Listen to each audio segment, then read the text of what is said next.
So, what is this EXPOSE-E experiment then? Well, said it was outside there in Columbus, and it came back with our flight STS-128, which, by the way, due to weather, we had to land in California, not in Florida, as we normally would do. And therefore, the whole shuttle had to come back from California to Florida, and it did that on a huge airplane, jumbo jet, specially designed to carry the shuttle one side of US to another. It had been out there for 1.5 years, exposed to space, and that's a lot of factors which you really, whatever you put there gets exposed to. And the most damaging to life is actually very high intensity UV light from, or let's say high energetic UV light from the sun. It's much more energetic, or well, it's short wavelengths, if you do that. And that's very hard to actually simulate on Earth. So that's one of the reasons we want to do it in space. Also, cosmic radiation, that is particles, that's basically atomic nucleuses, completely ionized. This comes a lot from the sun, but the most damaging ones, the one with the highest charge and the highest energy, they come from the center of the galaxy. And they then hit all these, whatever you put there. Of course, it's vacuum, the temperature goes up and down a lot. When you're in the sun, you can get up to over 100 degrees Celsius. And then if you go into the shade for a while, you can radiate away, you can get to -100 degrees. And then you find out microgravity, which is a technical term for weightlessness. And sometimes you could kind of shield this and you open and close these shutters there. And each of these here had different experiments in them, different various microbes and other things. The whole scientific goal was to see if there were some terrestrial organisms that could survive these extreme conditions, and some of them even would mimic more Mars-like than the open space. Some was called eukaryotes. That's more. There's one of the three kingdoms of life, ones which we belong to. They are, the nucleuses in their cells, and even see if some of those could survive. And then you want to measure how much radiation you actually get, so you can correlate this. I'm not going through all this, that would be too much, I think, but here you can see the different experiments, how they were laid out in various places. And you have to see how much radiation do you get. So that was two of the experiments, more or less, measuring the radiation. One thing I found was interesting was that the dose, the radiation dose, we measure that in gray, that is the physical unit, energy deposited. You also have sievage, but then that's when you kind of want to see what's also the biological effect on it. But only the physical thing was not more than outside and inside. It's kind of interesting. And what else is on now? So if you try to summarize the results, there was that it was new organisms from all the three domains of life show that it could really, some of them can survive even 1.5 years exposure in space. Not all of them. So they go into some kind of dormant mode, you bring them back to Earth and you get them into nice conditions for them again. And then it turns out that some of them have kind of survived in this dormant mode and can start to live again. What the implication is here, that the biggest killers, let's say, are these UV lights from the sun. But if you're protected from that, you have a higher chance to survive.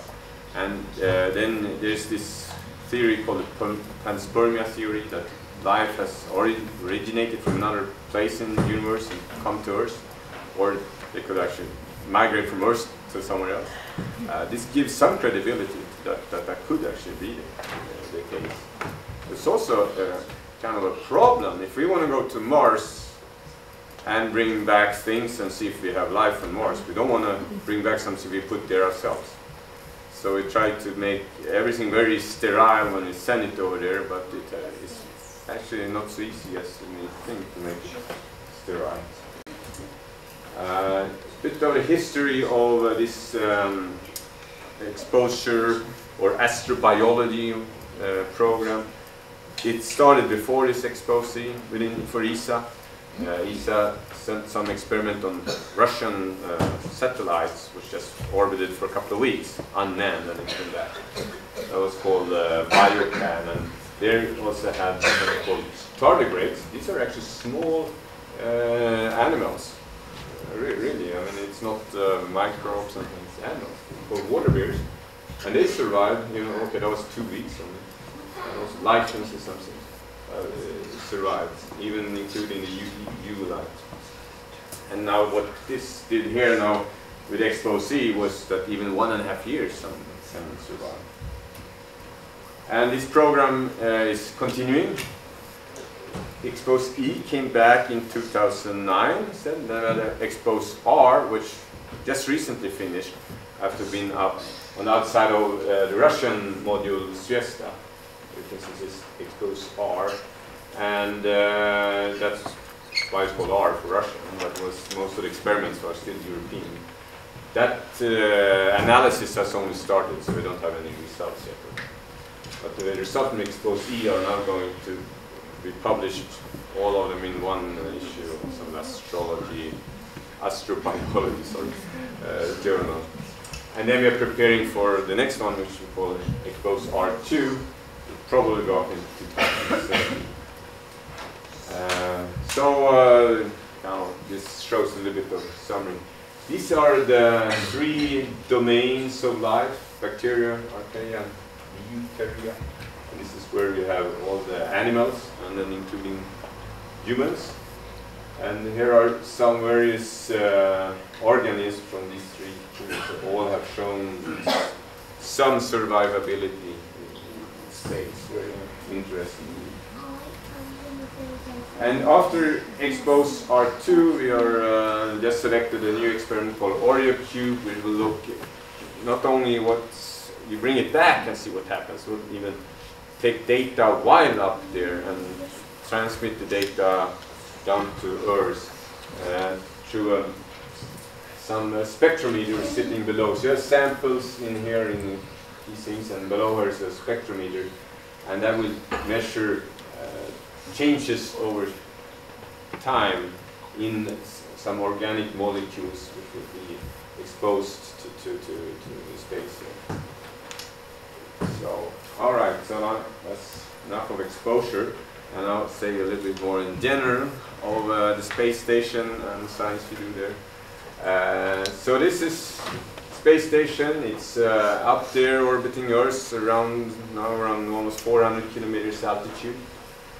The inclination, that means really the angle between the orbit which the station has around Earth and the equatorial plane. And what it in practice means is that it's the farthest north or south you get. And that means that more or less, roughly, the northest you get is just over the south of Ireland.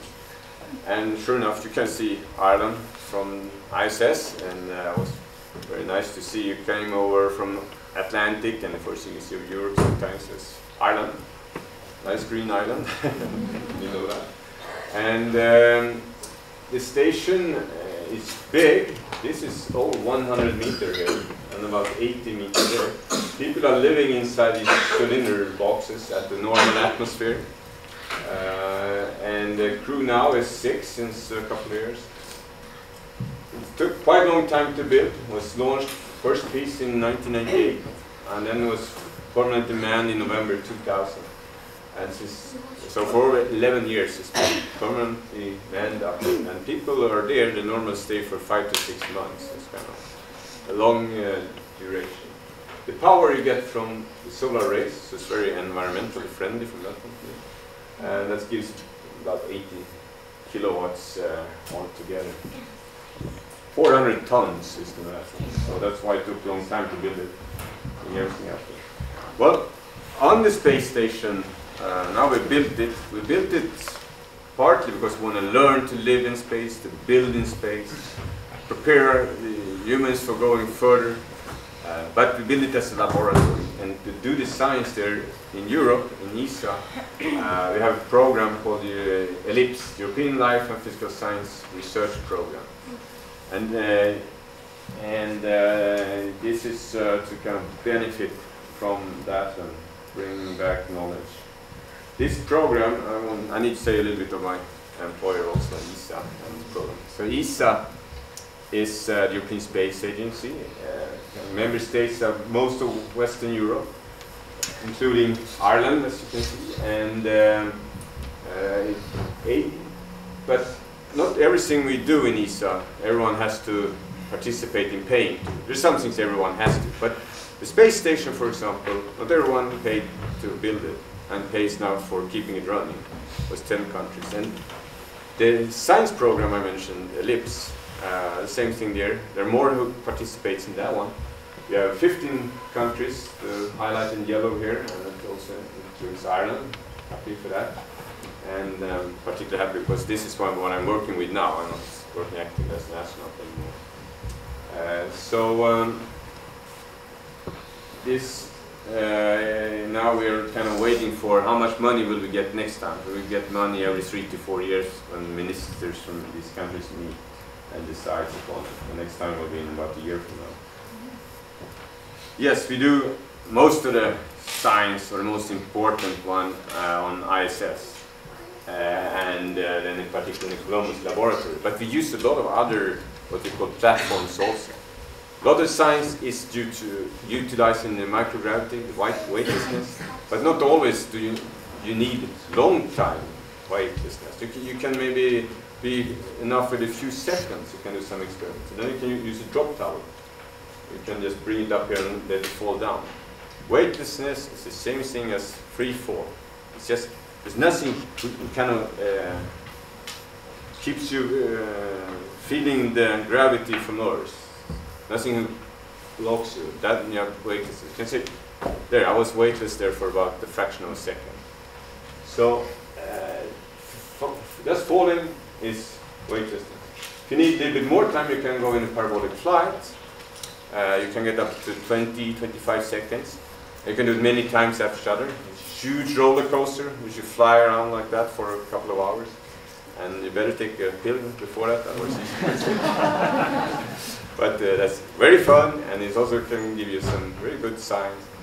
And many of the experiments we eventually do on ISS, we prepare in a drop tower or a parabolic flight.